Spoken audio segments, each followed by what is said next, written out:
starting man-to-man, but there were times I had to get him man-to-man. And favorite team that you guys love to face in your division? Yours. Yes, sir. Like the games like we play against the Raiders, you might get 3 sacks. When they had Jamarcus Russell, which I did. So I got 3 sacks on them in the first half, right? Yeah.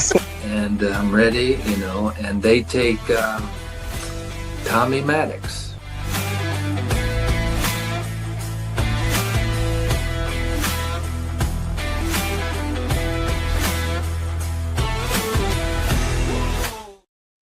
We are live on Sunday morning in the JBW Solutions studio. I'm your host, Cory. Tonight, I got the squad with me, Austin, Caleb, Matt.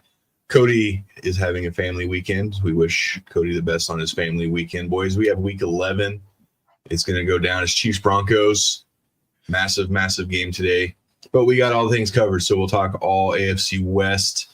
We want to give a shout out to our sponsors, JBW Solutions. Thank you, Jeff and his team. Angie over Emporia State Federal Credit Union, Troy Field Ops, Kansas, for all your field markings in the greater Kansas City and Wichita and surrounding areas.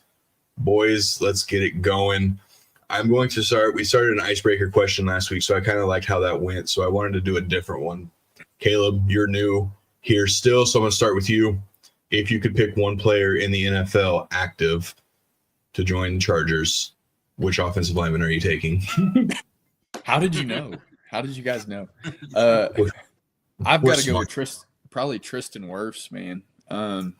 I think he would just solidify the O-line. He's been great. He's been great for the Bucs. Pretty healthy for the most part. You can't complain about that guy. And I think that would just complete our O-line. I know we need 4 more, but I think that would be a great start. Anything to keep Justin Herbert up. Right, not running for his life. Exactly. Yeah, for the Chiefs, I'm gonna take Pat Surtain. Back off, bro. I mean, it's tough because I was gonna go between him or Myles Garrett because Chiefs need pass rush real bad. But I'm a believer in if you have good corners, then you get away with average pass rush. Even with a great pass rush, your corners can remain weak. So quick throws are an option. So you give me PS2 and then you add that to McDuffie. It would be at a higher level than what McDuffie and Snead were at, because as good as Snead was, Surtain's still light years better than Snead ever was. So that's how I look at it. So give me PS2. Veto that one. Maddie, who you going with? If you had asked me this before receiving the news that we received yesterday about J.K. Dobbins, I would have went wide receiver, but I'm going running back. I'm taking Jonathan Taylor. I mean, what he's able to do, how explosive he is, I think having him in the backfield would definitely kind of give Bo Nix a little bit more confidence and open things up in that in the pass. So I'm taking Jonathan Taylor on this one. Yeah, I have a question for you, Matt. If you think there was a running back like JT back there, do you think Sean actually runs the ball more? I mean, he was running the ball more with Alvin Kamara, so I don't see why he wouldn't do it with Jonathan Taylor. That's fair. Maybe he trusts Bo Nix more than Drew Brees. Yeah, maybe. well, I'm going Tyler Warren. I wanted Tyler Warren in the draft. That's still, he could have been the ultimate joker that everyone keeps talking about. They kept saying it was Evan Ingram. I'm starting to think, and I think a lot of Broncos country starting to think RJ Harvey may be the joker as far as what the offense goes, but I think he would have been a big difference maker for that. Are we all in agreement that the Raiders just need a completely new organization overhaul as their active, if you could pick a thing, I guess? Yeah. If I had to pick a thing, it wouldn't be a player, it would be a GM. Yeah, Cody just messaged us and said that he just doesn't want to be a Raiders fan anymore, so he would swap the whole team out. That's Cody. I have the text. Uh-oh, Cody. Just kidding. We love you, buddy. I think there's a lot of things the Raiders could go for. We'll table that question for next week, and again for Cody, we'll have two for you guys next week. And I'm curious to hear what he would think, because it's like O-line's obviously an issue for him. Quarterback's obviously an issue for him. There's plenty of defensive issues as well. Maybe even a kicker. He could go kicker because if they had a kicker, they may have tied Denver and they went into overtime. So, I mean, we could literally list 22 positions that Cody may choose. Change out the water boys at this point, Yeah. Yeah, he could go coach. We just don't know. So, Cody, be ready next week. All right. So that's going to knock it off for the icebreaker question or question of the morning. So, again, if you guys have questions you want us to answer or put for a question of the morning, make sure you guys tag us on our social medias, and we will start picking out which ones we want to add.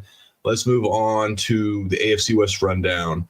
We are going to start with probably the second best game in the AFC West this week. It'll be the Chargers and Jags. Caleb and Austin, I'm going to give it over to you guys for this one.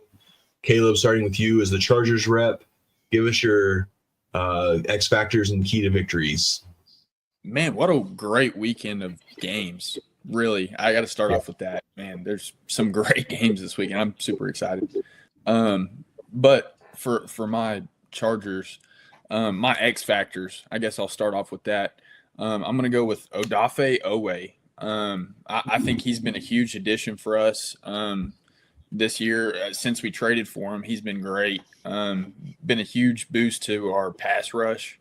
I think he can be a very big difference in the game as far as attacking Trevor Lawrence. I think if we can attack Trevor Lawrence early, I'm not going to mention what happened a couple years ago, but if we can attack him early and get – I was waiting to see if that was going to be brought up or not. Yeah. I try to stay away from that. That's a tender spot. Yeah. But he's my main X factor. My other X factor is Kamani Vidal. I think if we get the run game going, like we did last week, we started running the ball a little bit, started using some quick game, and then we started moving the ball and scoring points. So I think if we do that this week, I think we can really succeed. So Jacksonville's really struggled to get a consistent pass rush this year. I know Josh Hines Allen, he's still really good. He's not been what he normally is, I guess. As far as consistency goes, it's kind of off and on with him. So I think our O-line should have an easier task in front of them. We do have a brand new O-line combo this week for the 18th time this season. So I'm excited to see what they do really with Trevor Penning starting at left tackle. And then we have the rest of our normal O-line back. So excited to see how they do.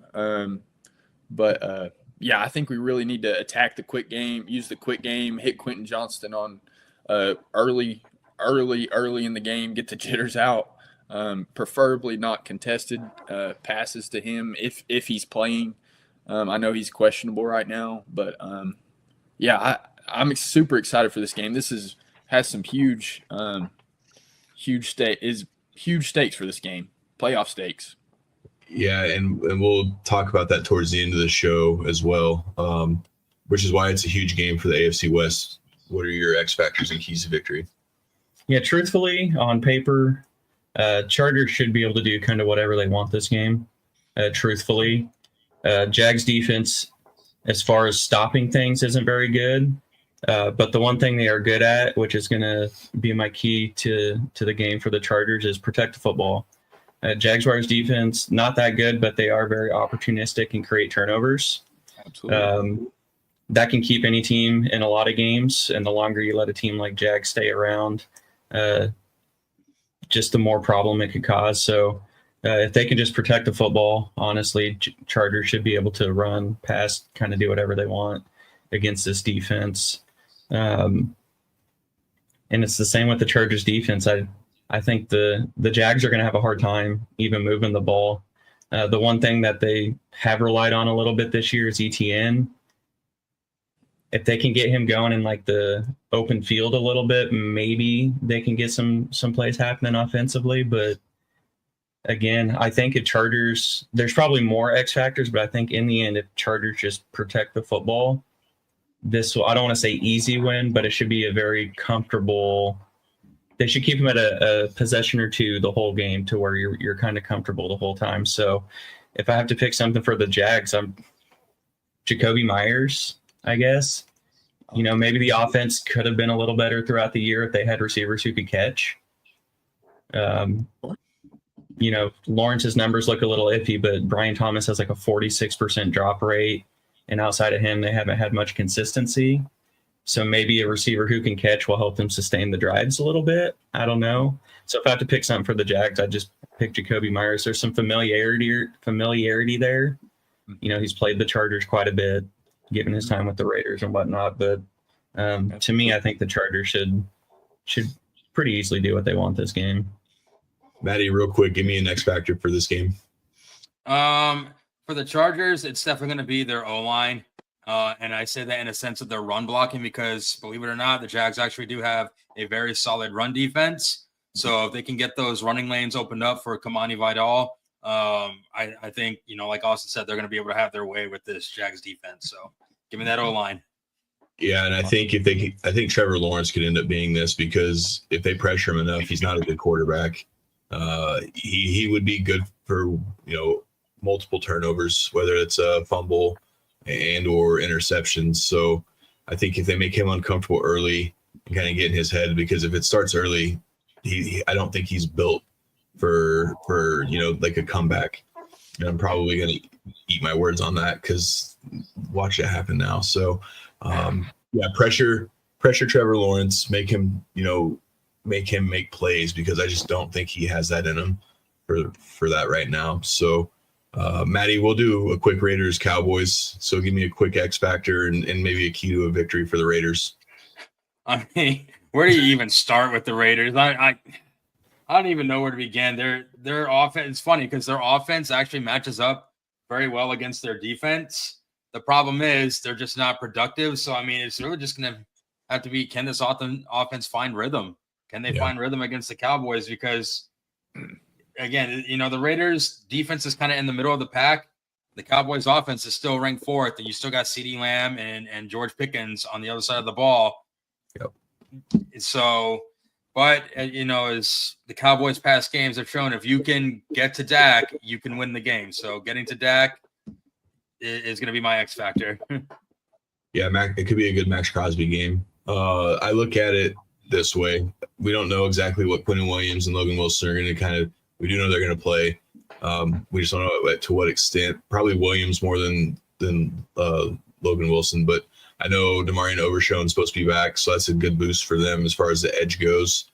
That doesn't mean the Cowboys defense is back by any means, so don't come at me for that one. But I think this is the game now where you get Ashton Jeanty going. You try to ugly the game like he kind of did against Denver.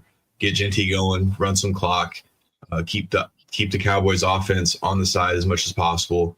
The Cowboys offense has struggled, if you want to look at it, the last couple weeks, I guess, but I still think that Max Crosby, again, is similar to Trevor Lawrence. Make Dak Prescott make mistakes because he will do it.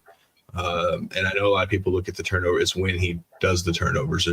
They're in killer moments. So that could be a big thing. Max Crosby, Jamal Adams. This defense has the veterans there. It's just the fact of, can you keep Dak Prescott and the offense off the field and get your run game established? So I do think there's a way the Raiders could win this game. I just don't know if they can do it. As far as, I just don't think the upset happens, and we'll get to our predictions here shortly. So that is our Raiders versus Cowboys matchup. Let's move on to the showdown in the Shovik household. Maddie, if you were here, it would also be for you as well. So now you get to do it from 2,000 miles away. Chiefs Broncos.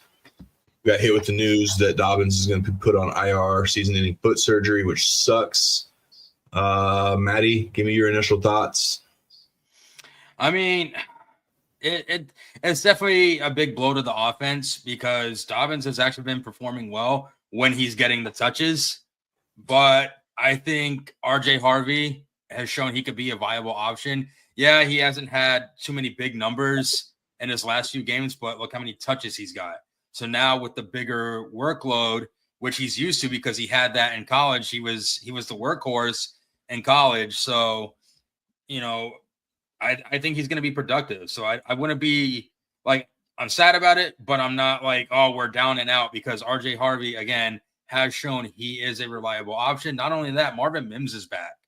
Yep. And having Mims back, who can also play in the backfield. And if you guys remember last season, Mims and Jaleel McLaughlin, they'd be lining up in split backs and had a lot of success with that offense. So, hey, we might see that today. So, I'm not too upset, but yeah. And I do expect McLaughlin will be the call up. And you forgot the most important part of this. Lil Jordan's back. Jordan's back. Lil Jordan's back. So, but Marvin Mims is huge for the special teams part of this. So, do you have any thoughts on the Dobbins situation? No, I mean, you obviously don't want to see anyone get injured, but I think I've said it before, and I mentioned it earlier, that I think RJ Harvey at this point is just better. So I don't think it hurts as much. It obviously hurts running back depth, but I think as far as explosiveness goes, and honestly for this matchup, I think it favors Harvey anyway. So maybe long term, you'll feel the effects, but I think this game specifically had a really big RJ Harvey like blow up game on it before. So I think you're just more likely to see it now. I'm not going to go out as far as saying RJ Harvey's better than Dobbins, but it does hurt in the sense of the way J.K. Dobbins was able to read the field, his vision, his running vision. Maybe that could come back, but I do think it is RJ's time. I think he's more than capable of doing this. I would rather see McLaughlin get a little more than Tyler Bidet, and it's nothing against Tyler Bidet, but McLaughlin just brings another level to this. So it'll be interesting to see how the running backs kind of shape out. I mean, do we Marvin Mims back there more now?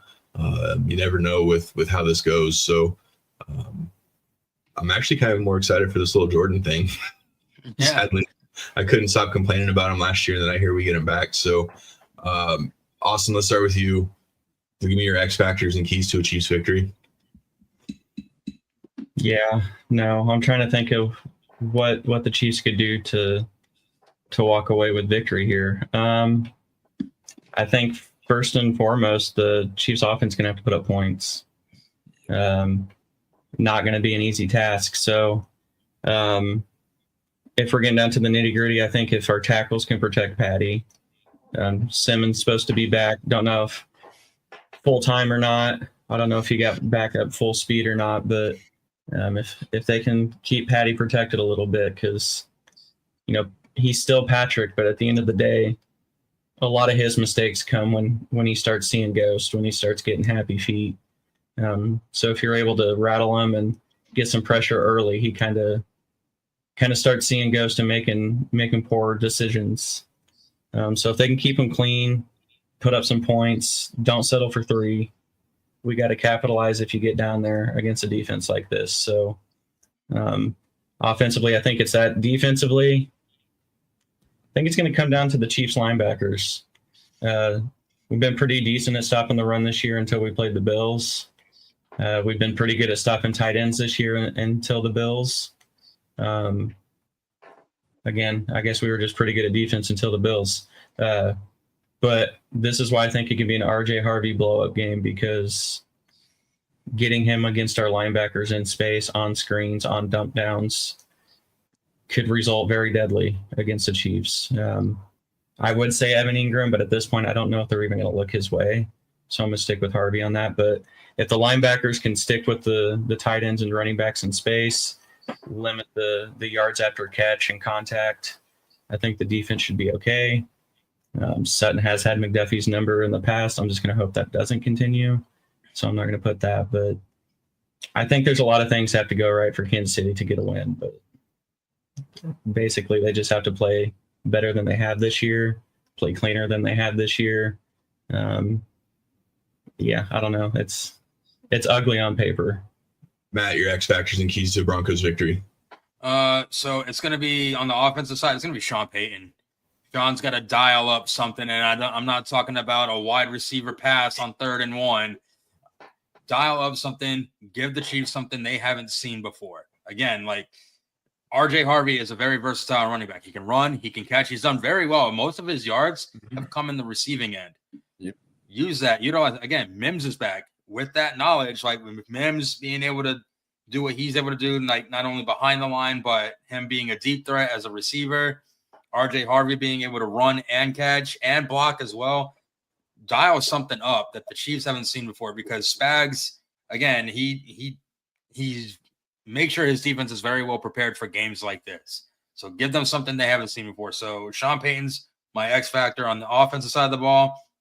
Defensive side is going to be Justin Strnad, because now, with Alex Singleton, and we all wish him a speedy recovery with the news that we got about him. But Strnad has shown that he can drop back in coverage and get in front of those passing lanes.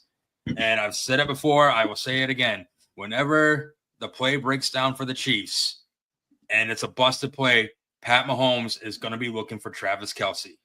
He will always look for Travis Kelce. So this is a time Strnad's really going to have to be on him like a fly on doo-doo, because with our defensive line, those busted plays are bound to happen. So it's going to be, are you able to cover Travis Kelce and keep them from playing pitch and catch? Caleb, real quick, give me like a X factor or a key to a victory for either of these teams. So my X factor for the Broncos, it's got to be Bo Nix, man. Which are you going to get? Bo Nix in the fourth quarter? Or are you going to get Bo Nix the first three? Like, which one are you going to get the full game? Because this game, it's going to be tight. It's going to be tight all four quarters. You can't really. I don't think you can do what he did last week. And then they pull this out. But I think if he plays that way for all four quarters, I think he can do it. What he did in the fourth quarter, that is. And then for the Chiefs, I think it's Patrick Mahomes, man. Again, I think this is just a great quarterback battle because he's playing a great Denver defense.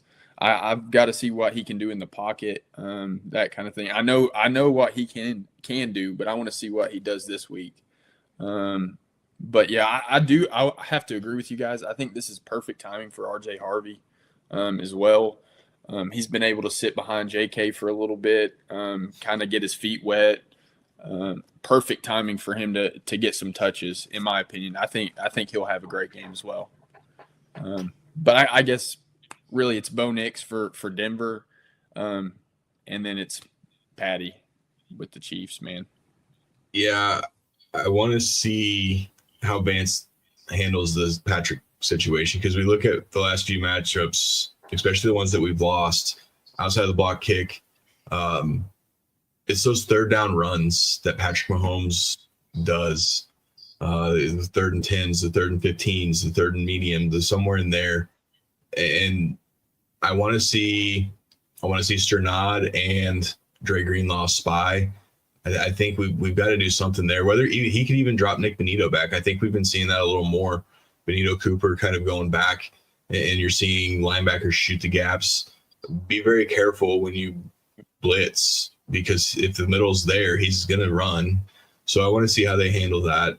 And I do agree it is a Bo Nix. I mean, you have to be able to put a whole game together.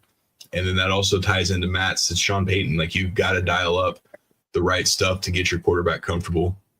Yep. Run. Bo, use your legs. Extend the plays.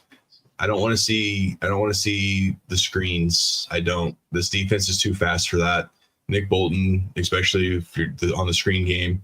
I know that Nick Bolton gets a lot of flack for his coverage, but again, the screen's extension of the run, and he can find that. So you're going to have to find a way to eliminate those. I do want some big shots. I need to see some big shots connected. The overthrows are killer. If this is the day that he wants to actually connect on these, that would be huge.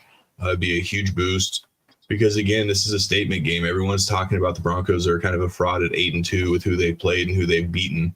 Now's your time. You're at home. That stadium's going to be popping. This be a game I wish I was at.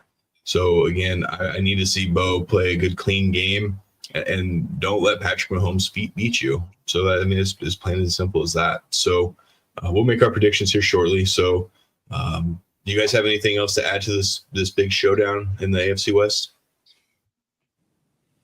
No, I'll give my bold take on it during our bold takes. During bold takes. All right, so let's move on real quick. We got some league recon stuff. I know it's crazy how quick this can change because not too long ago we were talking about the Ravens and should Harbaugh be on the hot seat. So for our league recon opening, Caleb, start with you real quick. True or false? Ravens are going to win the North. True. I'm going to go true. The reason I say that, you have the Steelers they looked horrible last week. Honestly, they would not beat the Ravens head-to-head right now, in my opinion. And then you have the Bengals. I know Joe Burrow should be coming back really, really soon. And then the Browns. It's the Browns. No Browns. Yeah. So, and then the Bengals, they're not winning it either. So, in my opinion, I think it's really Steelers-Ravens, and I think the Ravens can really catch up. They have a favorable schedule for a little bit, and I think it's a perfect time for them to take that next step. Matty? Yeah, I'm going true on this one. I just think that whole division in itself is just in shambles anyway, with the Bengals and their inability to stay healthy. The Browns are just the Browns, and the Steelers, they're already building a retirement home for Rodgers from what I hear, from the Trust Me Bro sources. But I think the Ravens are just kind of starting to get their act together now, especially trying to make that playoff push. So for me, I'm going to say that's true. What about you? I want to say yes because that seems to be the obvious answer. Like, let's be honest, they're the hottest team right now in that division, and they're the ones getting the healthiest sooner. Without taking a deep look at schedules and everything, just to dare to be different, I'm a zig when everyone zags. I'm going to say false. I think Bengals are going to do enough to hang close for when Burrow gets back. I know they don't have a defense. I know. But at the same time, if they can stay close enough for when Burrow gets back, I think that gives them a jolt. I think that whole locker room thought the Bengals were just done when Burrow went out. But if they can stay close enough because the division is trash, when Burrow gets back, I don't know. I still think the Ravens do win it, but just to be different, I think there's a door for the Bengals to win it. Not the Steelers. I don't think Steelers are winning it. I agree. I think the Ravens are. I'm saying there's a door for the Bengals, so I'm going to go through that door just because nobody else is. That's wild. Let me read off. So they got the Browns, then the Jets, then this little stretch they have coming up after the Bengals, Steelers, Bengals, Patriots, Packers, and then they end with the Steelers. Damn. That is a huge kind of stretch right there. And then let me read off what we have for the Steelers. Well, that was the Bengals? No, that was the Ravens remaining. So Steelers had the Bengals this week. Loss. Then they go Bears, Bills, Ravens, Dolphins, Lions, Browns, and then obviously end with the Ravens. Oh, we're not going to look at the Bengals? No, there's no chance for the Bengals. There's a chance. There's no chance for the Bengals. More of a chance than the Steelers. I still think right now I'm not leaning towards the Ravens. I still think the Steelers may. I mean, that's still a brutal stretch there for kind of both of them.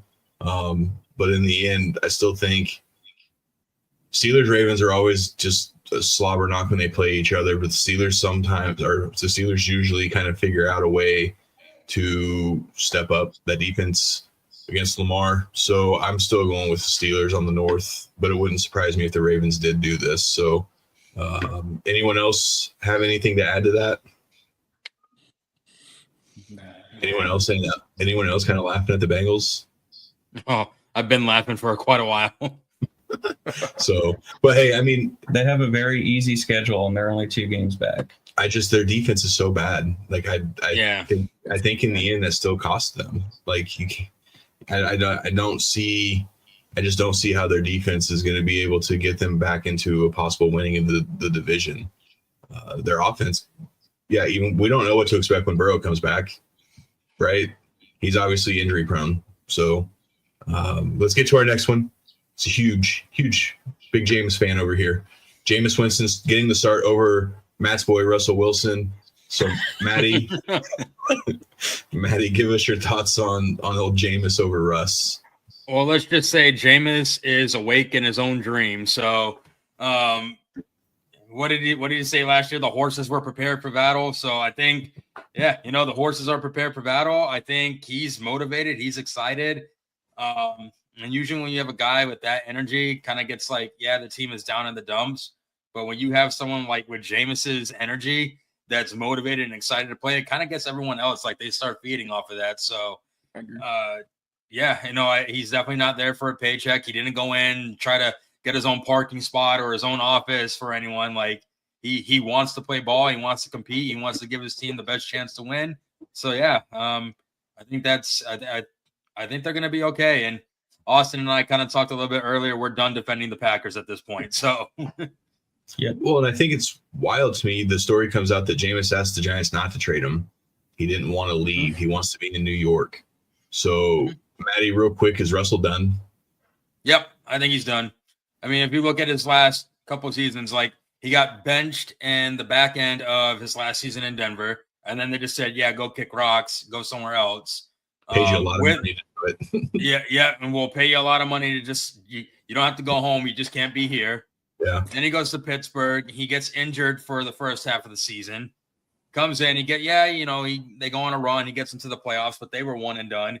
Then he goes to New York, and he just kind of tanks there, and you haven't seen him since. He's healthy. He could play. And technically speaking, Jameson is the third-string quarterback. And Russ is there, ready to play. So that just tells you how much confidence they have in Russ right now. And you're a Jameis guy. What do you think? Yeah, I mean, I'm not sure. He's better than Russ. That kind of confused me. Russ may have been the backup just for a simple fact. Like if Dart went out for a couple plays here and there, you didn't want to put your true backup in and get him hurt for moments like this.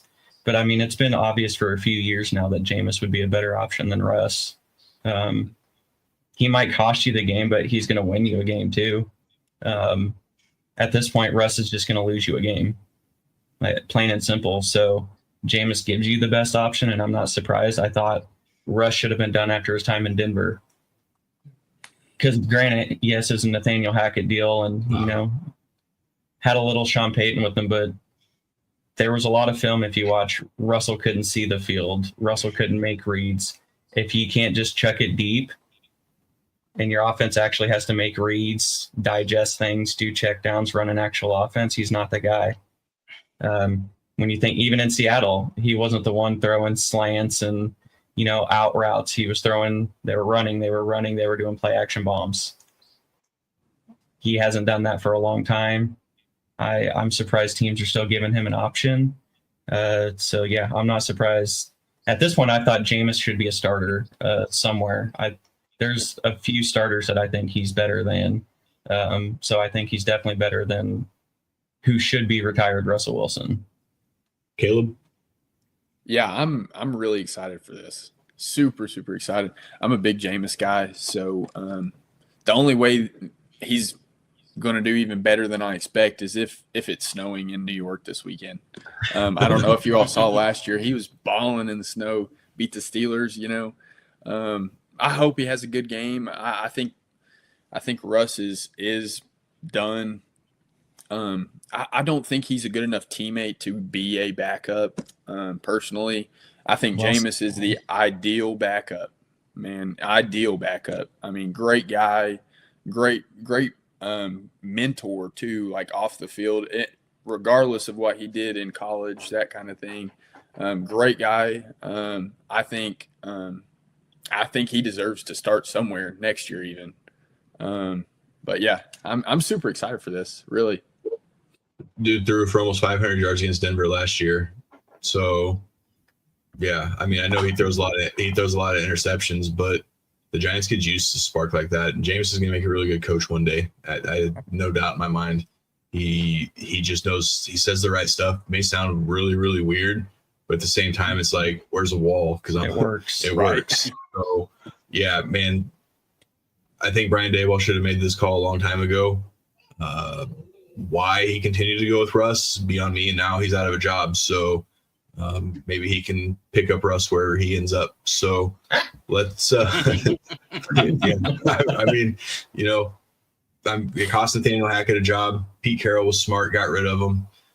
For the Raiders fans' sake, I hope this doesn't end up being a possible.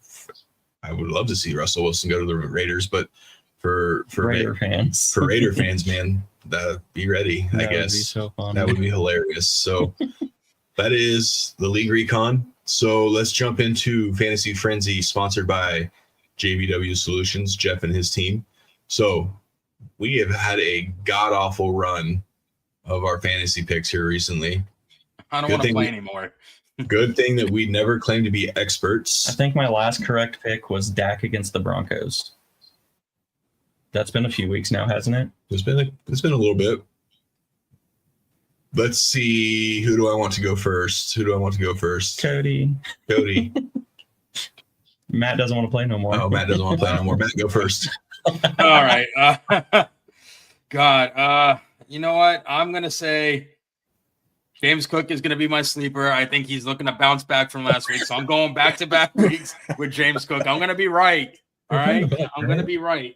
I'm going to say my bust is going to be Hawkinson versus Chicago. I don't know. He just hasn't really been super productive. It's a division rival. I don't see Hawkinson doing anything. So I'm going to say Hawkinson's going to be on my bust.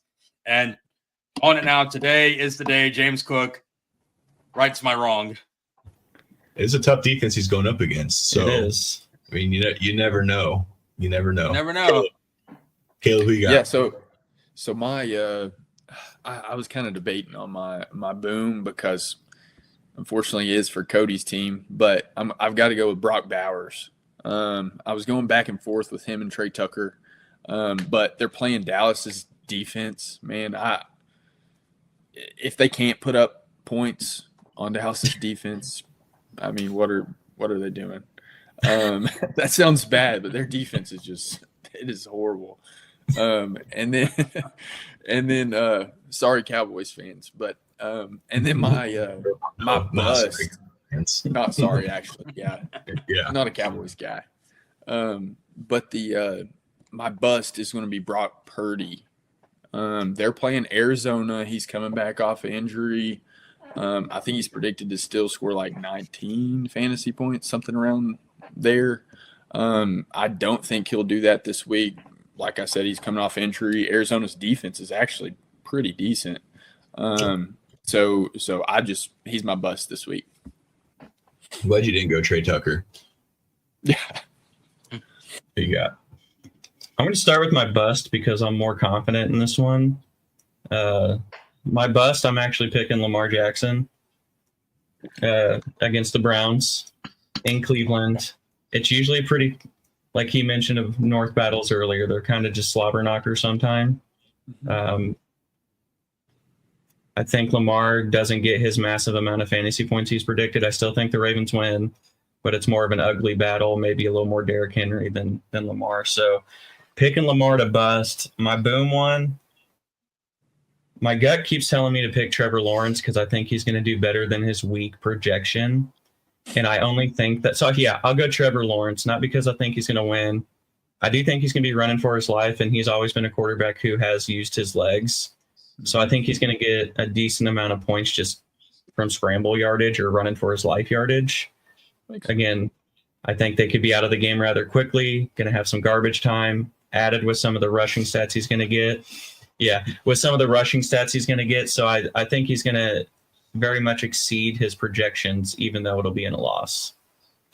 And I like Trey Tucker as my sleeper. So, again, that's why I'm glad you didn't go Trey Tucker. And then my bust this week, eat shit, Travis Kelce. That's my bust this week. Anyways, so those are the Fantasy Frenzy picks sponsored by JVW Solutions. Again, thank you to Jeff and the team for believing in us and being our big sponsor. So we will be back next week with our Fantasy Frenzy, unless we go boo-boo again, and we may have to reconsider how we do our – we may have to reconsider and see what else JVW Solutions can sponsor Seggy-wise as far as that goes. All right, so we got three teams this week for safe, not safe. So I'm going to rattle off these three teams, and I kind of want you guys to tell me safe or not safe. Let's start with the Steelers. Go. Not safe. Perfect. Caleb. Not safe. Maddie. Not safe. Yeah, they've broken me too many times. Each time I've tried to talk them up. So maybe this is the time where I just need to say not safe, and then maybe that's just what they need. They need me to quit rooting for them. So not safe for the Steelers. They tune in and they're like, you know what, Corey? Yeah. Family show. Never mind. So second team, Jaguars. Caleb. Not safe. Maddie. Not safe. Austin. Not safe. I'm going to go not safe, and only because I don't like Trevor Lawrence that much anymore. I was a big believer in Trevor Lawrence coming out. I thought he was going to be a really good quarterback, and he's still kind of been mediocre. So I'm sorry, Jags, not safe. All right, Maddie, Vikings. I don't know. I think the Bears got all the momentum right now. I'm going not safe. Caleb. I'm going to go safe. Austin. I'm also going to go safe. Even though they've broken me in many weeks, I'm still on board for some reason. Yeah, I'm going to go not safe. I do actually low-key like this matchup, though. Caleb Williams, JJ McCarthy. I think both teams are still kind of trying to learn how to win.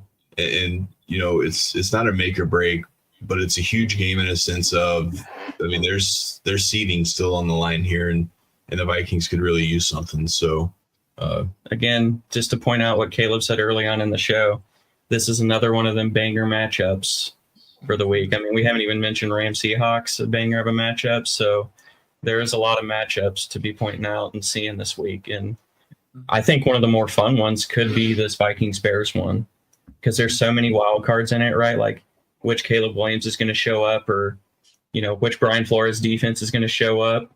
Mm-hmm. And then Bears defenses look good in some games, and then there's games where they've given up 40 plus points, like which Bears defense. So I think that'll be a good matchup, and it could be the most entertaining given the wild cards. Like, what are we going to see from each team? Yeah, and we still have we're still good on time for a few minutes. So I want to run through some of these games, and I kind of I'm going to give each of you a game, and I want you guys to give me your initial thoughts. So I'm going to start with you with the Buccaneers Bills, because this is a big game for the Bills in a sense of, I don't know if they can drop any more games, especially with the Patriots getting a big win Thursday. Yeah, I got to be honest. Was it last week when we asked what quarterback we trust more and Baker was an option? Yep. Well, we have two quarterbacks coming off a loss right now. Yep. It's in Buffalo. I don't care. Out of these two, I still trust Baker Mayfield to bounce back more, just given what's around him. So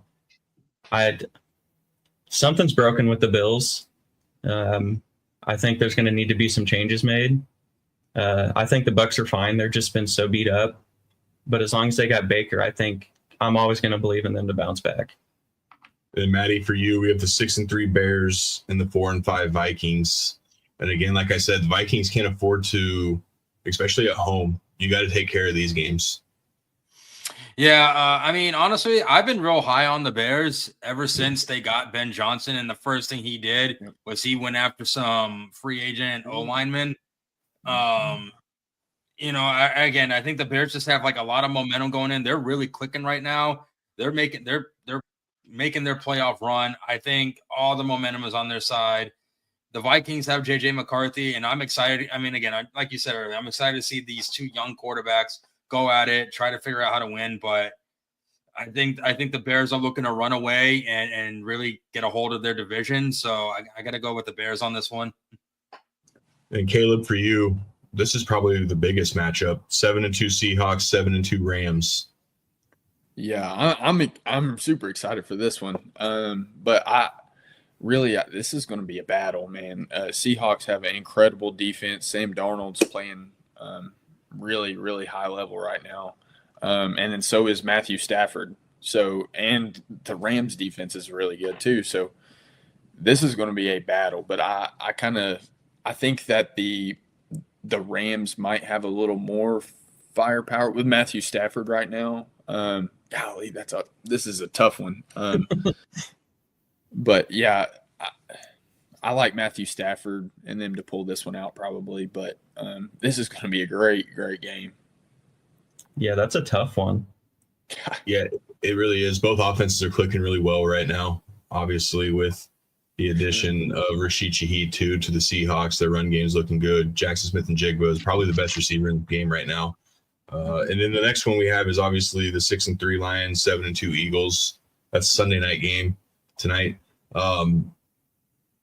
Man, this is seeding. This is the 1 seed in the balance because obviously you have the 7-2 Seahawks, who I believe are tied technically for that 2 spot. So if the Seahawks were to win and then the Eagles were to lose, then obviously there's some changes. So you're starting to get in that time where you have to watch the standings a little bit because like we've continuously said kind of the last couple of weeks is this is the time where people start separating themselves and the really good teams start showing, especially when you start the end of November, end of December. It's about to get real fun. And I'm super excited about how this is going to look. So the only reason I didn't bring up, well, actually, you know what, Matt? I'll give you one. The 3-5-1 Cowboys and the 2-7. Just kidding.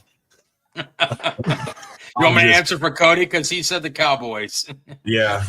Well, so before we get into our predictions, I do want to I want the bold predictions, the bold statements. We had some wild stuff last week.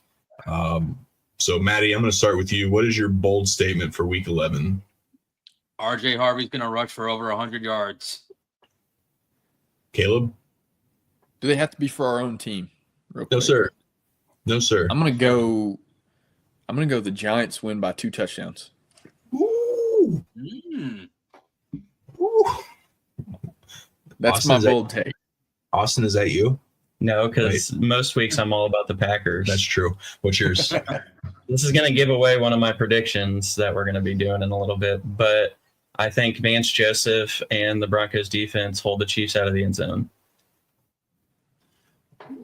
I don't want to say anything, but well, I'm not saying we'll get shut out. We'll, field goals and whatnot, but I don't think Chiefs offense, now pick 6, fumble 6, kick return, none of that counts. I'm saying Broncos defense of unit holds the Chiefs offense out of the end zone. And I don't. That would be wild. But we'll get to our AFC West predictions here in a second. So, Matt, you kind of threw a wrench in it because I was going to say RJ Harvey was going to have a 125.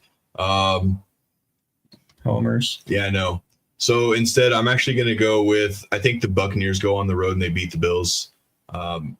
Again, I'm secretly I love the Bills. I love Josh Allen. I love everything about Josh Allen. Especially because I wanted Josh Allen as the Broncos quarterback. But I don't know, man. There's just something about Bake. It's going to be a great game, but I give me the Buccaneers on the road at the Bills to get that big dub and to stay atop of the NFC. And I guess we have to look on the flip side of that and say I think the Bills' division hopes are kind of in the balance, so they're going to have to hope for a wild card on that. Bills Mafia, please don't hate me. So with that, let's get into our AFC West predictions. We'll start with the Chargers and Jaguars. Caleb? Chargers. Are you sure? I know that's a tough one. No. Yeah, I'm definitely sure. Definitely sure. Oh, had his fingers crossed. He did. I did. I'm going Chargers on this one. I don't trust the Jags offense enough. Yeah, I think I'm going to go Chargers as well. Yep. Gross. Let's go with the Raiders Cowboys. Matt? I'm going Cowboys.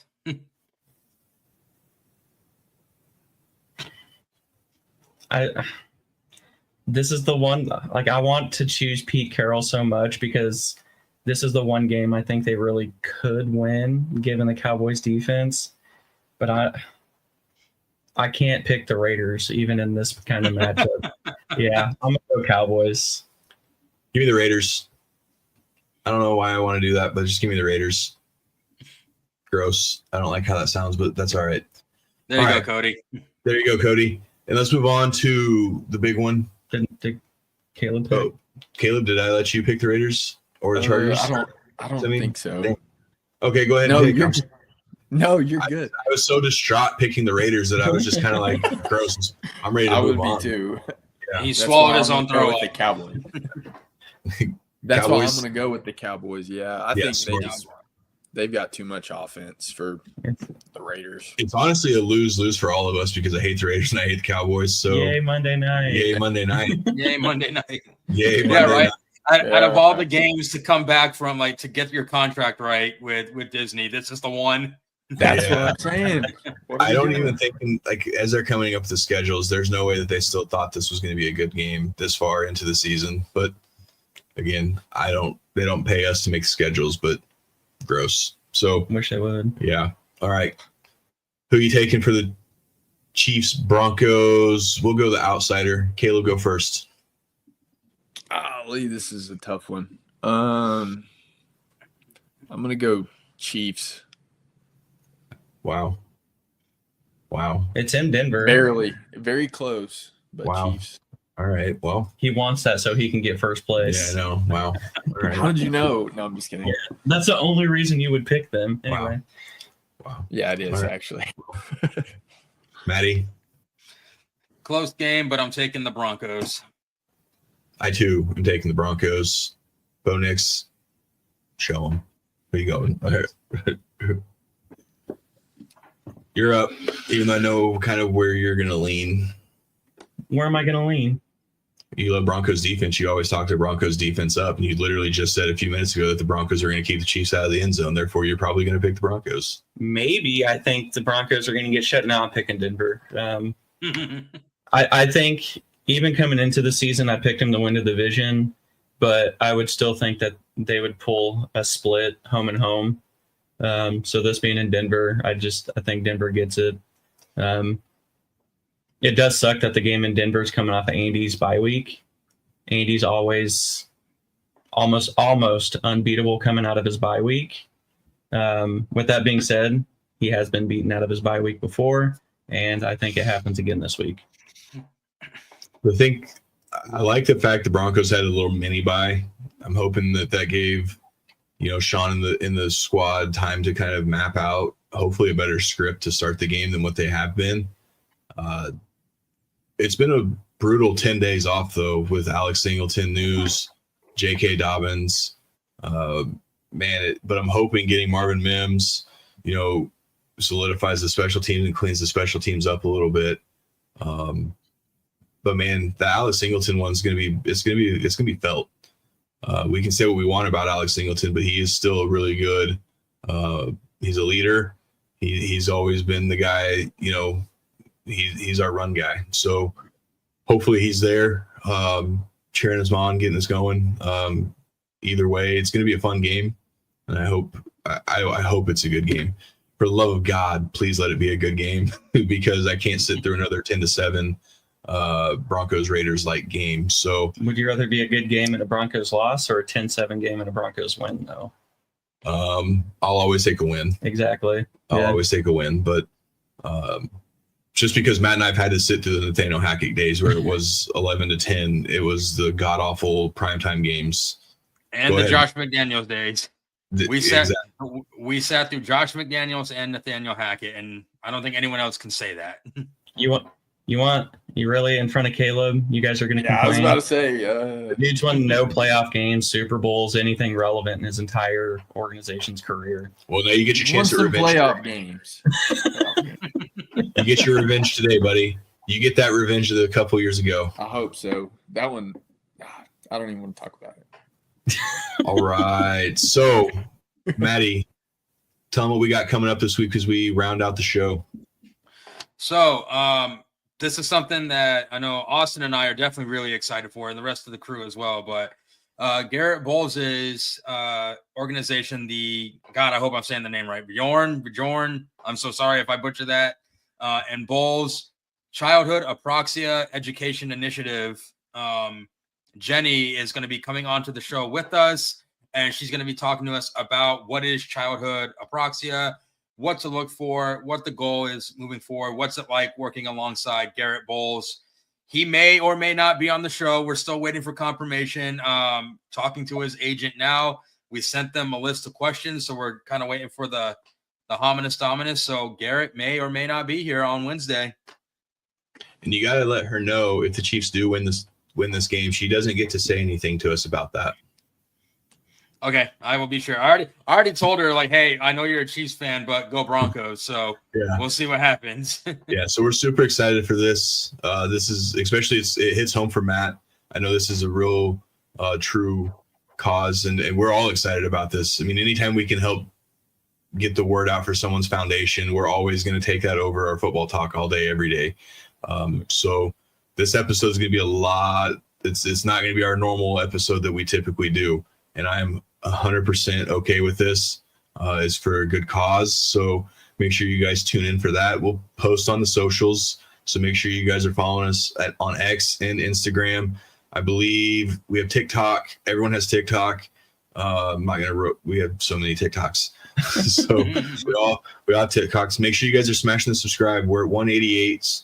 We're 12 away from 200. So we've been really, really excited with where the numbers are going. So make sure you guys are smashing the subscribe button. All right. And as we wrap up, we have some sponsorship shout outs to do. So let's start with Angie and her team at Emporia State Federal Credit Union. Thank you, Angie, and her team. That's the Showbook's banking of choice, as well as the War Room's banking of choice. We have Troy Field Ops, Kansas. So make sure you guys go check out their webpage, good field markings, and everything in between. And then the big one, Jeff and his team. Man, I saw their post the other night during our live. Man, that was that gave me chills. I'm super happy that they're sharing and they're putting the word out there for us. Because again, I think we're surprising ourselves sometimes with what we're able to do. So thank you guys again over at JBW Solutions. And then let's kind of start off with some affiliates. There's a long list of that. So Badger Barrel, Matt. In a world of butterflies, be a Badger. Yes, sir. So Badger Barrel, thank you guys for the grills.